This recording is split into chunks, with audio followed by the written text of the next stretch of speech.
Hello YouTubers and welcome back to another video with Stina Louise. I need to be. How in the hell was I ever supposed to grow? I opened up that door. I begged that man for more.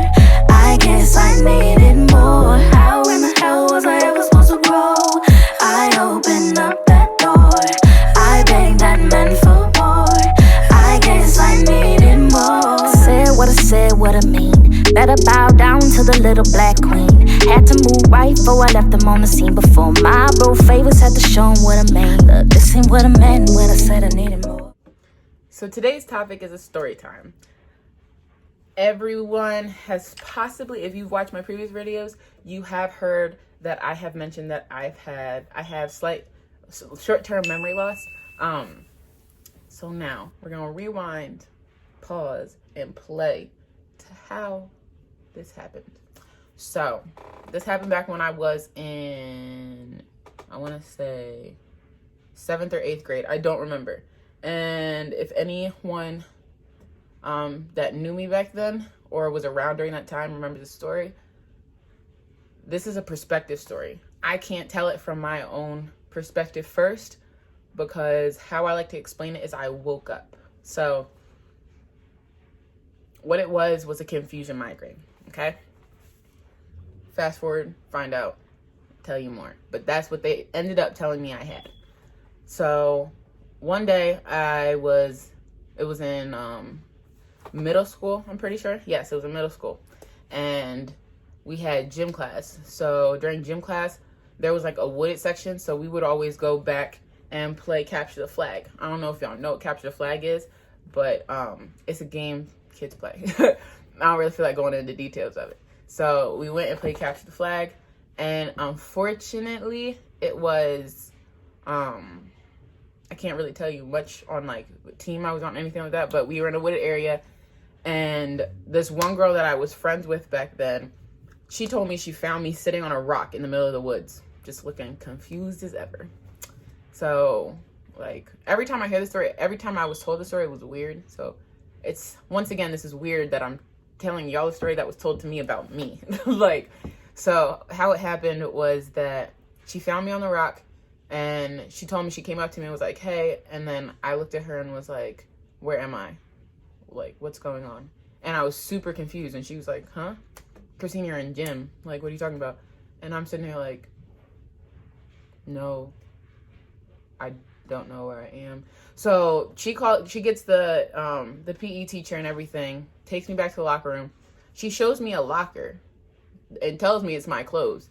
Mind you, she said I look at the locker like, those aren't my clothes.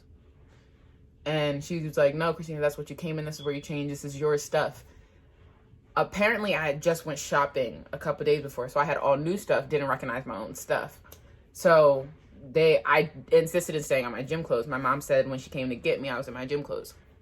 So I guess they just gave me the clothes that were mine. I'm not going to put air quotes because they were my clothes. They gave me my clothes, put them in my hand since I didn't want to put them on, since I didn't think they were mine. And they took me to the nurse. So the nurse tried to talk to me, and I just kept telling her I don't know what's going on. Like, I was confused. So they just called my mom. They gave me the phone, and they said, all right, go ahead and talk to her. She wants to talk to you. And I just got on the phone, and I remember this part though. Like, I had like points where I would wake up, come into consciousness and come out of it. And that's why I'll explain later why they diagnosed me as confusion migraine. So the part I remember being in the nurse's office, like it feels like deja vu, the memory. So, I'm sitting in the wheelchair, and I called my mom, and I remember just when I heard her voice, she goes, what's wrong, baby?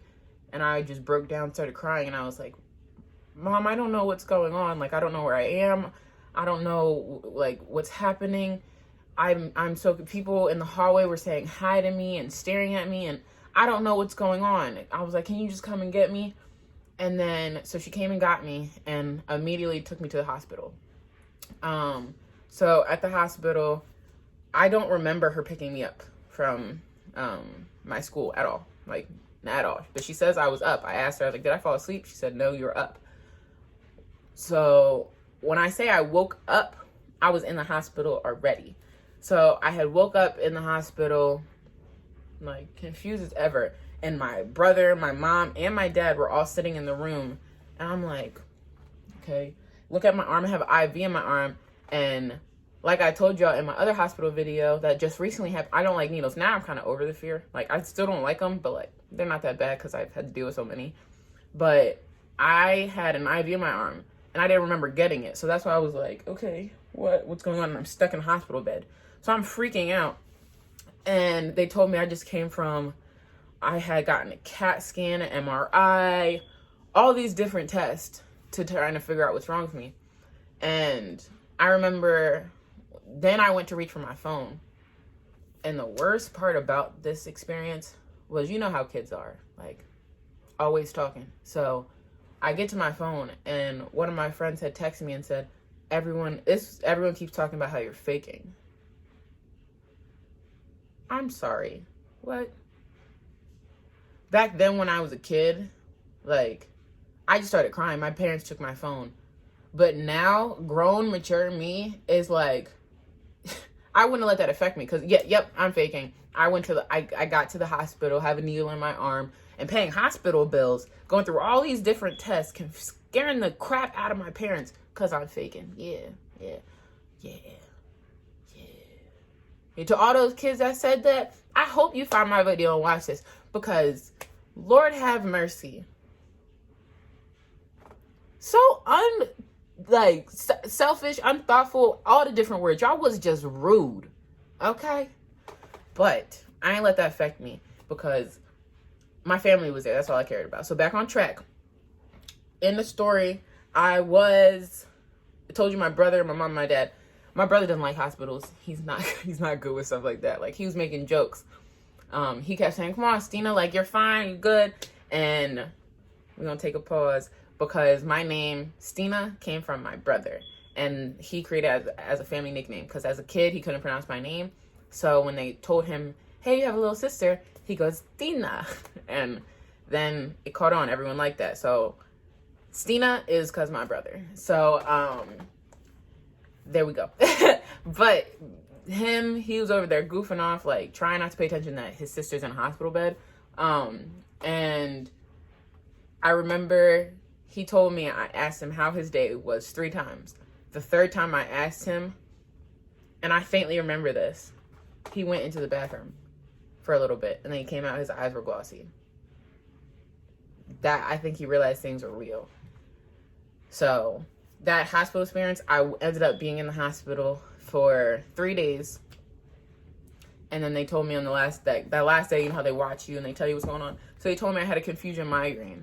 They explained to me that I had headaches that were bad enough that they were migraines.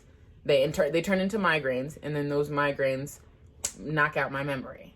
So, and it still sometimes happens occasionally, like, if I'm going through high stress and anxiety, and if I get a headache, I black out sometimes. And not like, you won't know, but I mentally black out. Like, I won't remember stuff. There was a point in time when I was going through a process when I was in college, and it came not in my favor. It worked against me. People didn't understand what I was going through because it's not common. So through stress, anxiety, and headaches and physical altercations, I black out. I forget some things. So I don't know what it's called, but I have situational memory loss, if that makes sense. That's what I'm going to self-diagnose myself with. But through my stress and anxiety, I do forget some things. Like, I black out, don't remember some things. If I'm real upset about something, I'll be like, what? That happened? Like, I don't even remember. So, but I work with my memory every day, so it's not a challenge. I build my memory. I do memory tests, this, that, and the third, just so I can build up memory because I don't want to not remember stuff. Like, especially because I will talk to this in my next video, actually, on Storytime. I will talk to you guys about my depression. So that's another reason why I don't do stuff like that. But I like to exercise my memory because my grandmother she had dementia. So, and my fear is it skips a generation. So, but, so I exercise my memory a lot. So I'm not too worried about it. But if you suffer from migraines and understand my pain, you might understand this video a little bit more. If you have experienced something like this, please let me know, because every time I've ever told this story, no one's ever been like, oh my gosh, yeah, I've heard of that. Like, it's always been, what? I've never heard of that before. So if you could relate or know someone that's similar to it, definitely comment below. And other than that, like, comment, share, subscribe, follow all my social medias so you can stay tuned with what I'm doing. And have a great rest of your day, guys. Love you all. Mwah! Power in that fight. I know what you're saying, but you're speaking wasting time right now. Seeing what you're saying, you ain't really on my mind right now.